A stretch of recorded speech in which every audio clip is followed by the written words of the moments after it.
Today we're going to learn how to make really cute neoprene coasters, so stick around.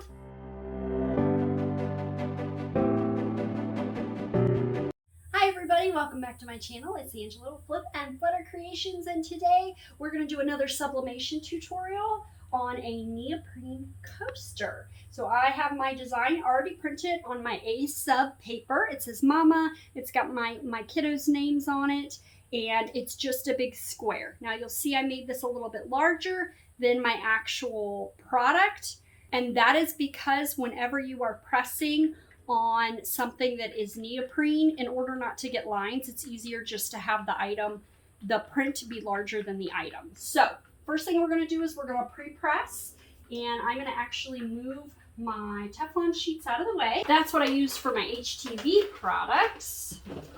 So we want to get that out of the way.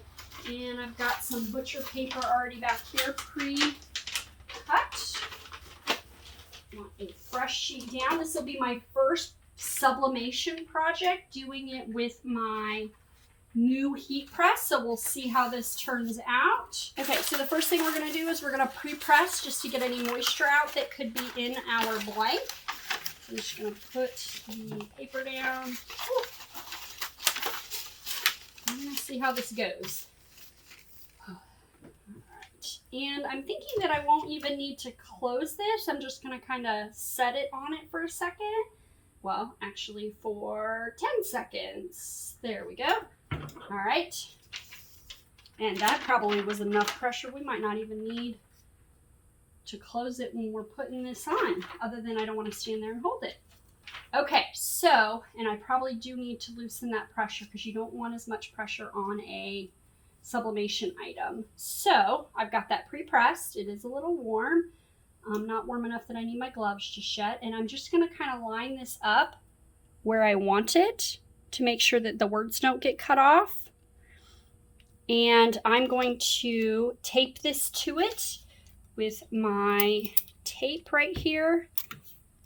And then I will flip this over because you want your white section to be on top. So we're just going to put this like that. That way it's not moving. Okay. And we're going to put our piece back on here, because I didn't already use it, so there's no inks on it. And we're going to lighten up that pressure because I have it pretty tight right now for shirts with HTV.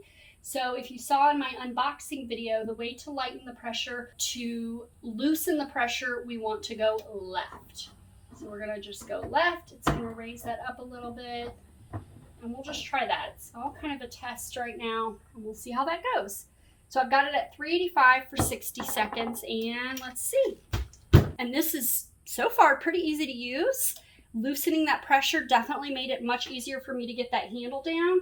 I did put a little furniture pad in here to keep that handle from hitting on that metal piece. That was pretty loud if you saw my unboxing video, and that has helped quite a bit. So hopefully I have enough pressure on this. Okay, so let's see what it looks like.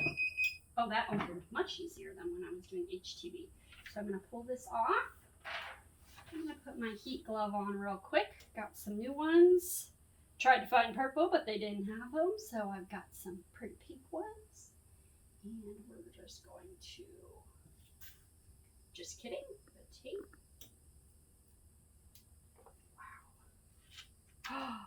So pretty. I feel like I say that every time I make one of these. Wow, there we go. That turned out so pretty. It's got a purple glitter background. Put it on the white, maybe that might be easier. It's got the purple glitter background, my mama, my daughter's name, and then my two little bonus kiddos, their names there. And it turned out really well. I do like to make sure I have that extra on my paper with my design. I always try to pull, like if that glitter background, I made it a little larger just so that I don't end up getting any white around my blank. I don't want it to get messed up like that. So this came out perfect. I love it. You can see kind of how thick those are. Nice rubber background. And this is going to go in my car. You want to make sure that you throw away your butcher paper, your design, even the butcher paper used on top, because you can actually see that design there. You would not want this to end up on any of your other pieces because this does have gases that went up with inks, and we don't want that to end up on our other designs. So now you know how to make these really cute neoprene car coasters, and I can't wait to get this in my car. Hopefully this video was helpful for you. Again, I will link all these products down below for you so that if you want to try and make your own neoprene coasters, you can check it out and get to crafting. So hopefully this video is helpful for you. If so, don't forget to give it a thumbs up, and don't forget to hit that subscribe button so that you can be notified when I post my next video. I will see you in the next tutorial. Bye!